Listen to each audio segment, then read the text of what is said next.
শেষ দিনে লাভপুর বিধানসভার বিজেপি প্রার্থীর সমর্থনে নির্বাচনী প্রচারে ত্রিপুরার প্রাক্তন মুখ্যমন্ত্রী বিপ্লব দেব। বৃহস্পতিবার রয়েছে বীরভূম জেলা জুড়ে বিধানসভা নির্বাচন। তার আগে আজ সোমবার শেষ দিনে নির্বাচনী প্রচারে লাভপুর বিধানসভার বিজেপি প্রার্থী দেবাশিস ওঝার সমর্থনে আহমদপুরে নির্বাচনী প্রচারে অংশ নিলেন ত্রিপুরার প্রাক্তন মুখ্যমন্ত্রী বিপ্লব দেব।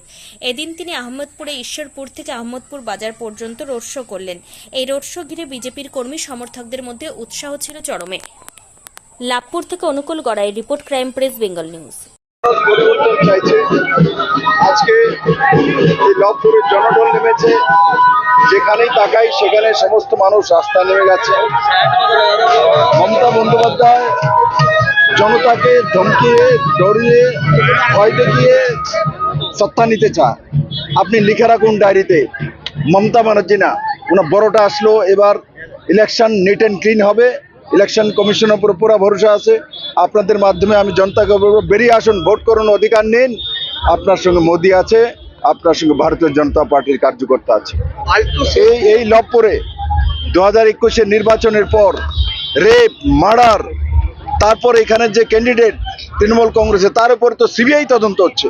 যার উপরে সিবিআই তদন্ত হচ্ছে এখানে ক্যান্ডিডেট, আমাদের ক্যান্ডিডেট, আমাদের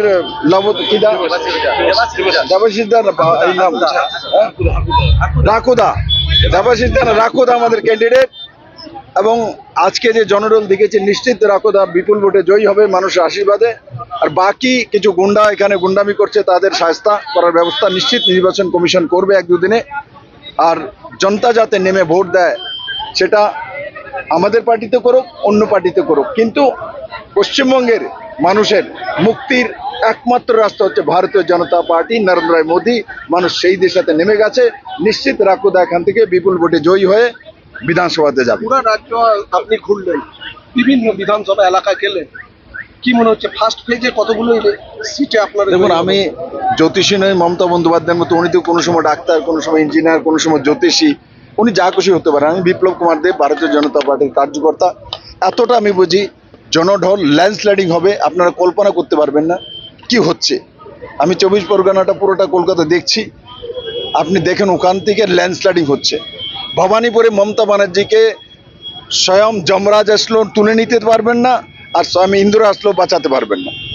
উনি মিনিমাম 25 থেকে 30 হাজার ভোটে পিছিয়ে আছেন, হেরে গেছেন। বাকি তো আপনার বুঝে যাচ্ছে। আপনারা দেখছেন যে দীর্ঘদিন ধরে আমি অনেকটা সংযত থেকেছি, অনেক বাজে কথা শুনেছি। আজকে নির্বাচনের প্রচারের শেষ দিন, তো কালকেও দেখলাম একটা কটূক্তি যে আমার লাভপুর সিট নাকি হেরে গেছে, তৃণমূল কংগ্রেস জিতে গেছে।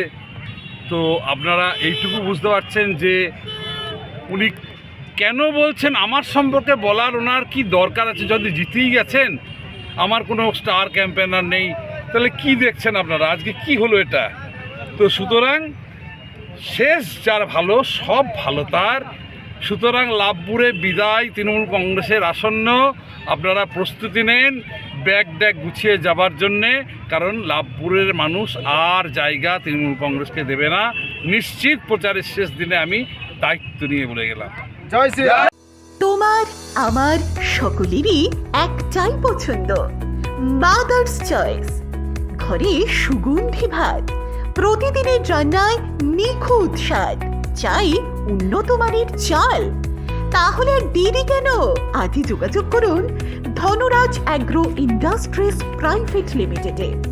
আমরা আনি আপনার টেবিলে খাঁটি ও মানসম্মত চাল মাদার্স চয়েস নামে।